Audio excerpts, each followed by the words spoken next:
గత 10 ఏళ్ల బీఆర్ఎస్ పాలనలో కాలయాపన తప్ప ప్రజలకు చేసిందేమీ లేదని మంత్రి పొన్నం ప్రభాకర్ ఆరోపించారు.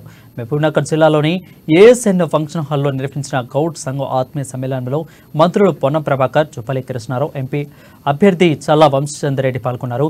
ఒకప్పుడు మేడిగడ్డ తన మానస పుత్రిక అన్న కేసీఆర్ నేడు బొందలగడ్డ అంటున్నారని, మేడిగడ్డ ముసుగులో 1,00,00,000 కోట్ల రూపాయలు దోచుకున్నారని మంత్రి పొన్నం ప్రభాకర్ ధ్వజమెత్తారు.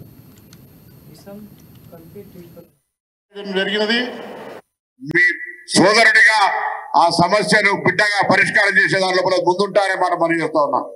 అంతేకాదు ఒక గౌడ బిడ్డ కాదు, ఒక బలహీన వర్గాల బిడ్డగా, ఒక కాంగ్రెస్ పార్టీ నాయకుడిగా, ఒక తెలంగాణ ఉద్యమకారుడిగా, తెలంగాణ రాష్ట్రంలో ఏర్పడ్డ ఈ ప్రభుత్వంలో ఎవరికి అన్యాయం జరిగినా తప్పకుండా ఒక కార్యకర్తగా, మంత్రిగా ఈ రాష్ట్రంలో ప్రభుత్వానికి ఎక్కడ కూడా ఇబ్బంది లేకుండా ఉండే విధంగా, మీకే ఇబ్బంది లేకుండా ఉండే విధంగా సమన్వయం చేస్తారనే మాట కూడా ఈ సందర్భంగా మనం చెప్తా ఉన్నాం.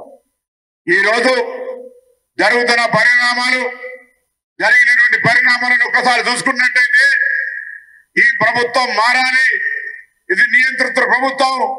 ఆనాడు నీళ్లు నిధులు నియామకాల కోసం కొట్లాడి తెలంగాణ తెచ్చుకుంటే ఏర్పడ్డ ప్రభుత్వం అధికార వికేంద్రీకరణ చేయాల్సింది పోయి అధికారాన్ని కేంద్రీకృతం చేసుకొని ప్రగతి భవన్ వేదిక నుండి ఎక్కడికక్కడికి నియంతృత్వ పేరు మీద ప్రతిపక్షాల గొంతు నొక్కి ప్రజాస్వామ్యం లేకుండా గత 10 ఏళ్లలో బీఆర్ఎస్ ప్రభుత్వం అర్చితులు వైకుంఠం చూపించిందని మంత్రి జుపల్లి కృష్ణారావు అన్నారు. రాష్ట్రంలో గీత కార్మికుల బతుకులు దయనీయంగా ఉన్నాయని, వారి గురించి గత ప్రభుత్వం పట్టించుకున్న పాపన పోలేదని విమర్శించారు.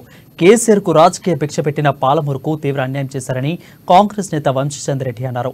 ఉమ్మడి జిల్లాకు జీవనాధారమైన కృష్ణా జలాలను ఆంధ్ర పాలకులు తరలించకపోతుంటే చూస్తూ కూర్చున్న అసమర్థ దత్తమ్మ మాజీ మంత్రి కేసీఆర్ అని ఆగ్రహం వ్యక్తం చేశారు జుపల్లి కృష్ణారావు.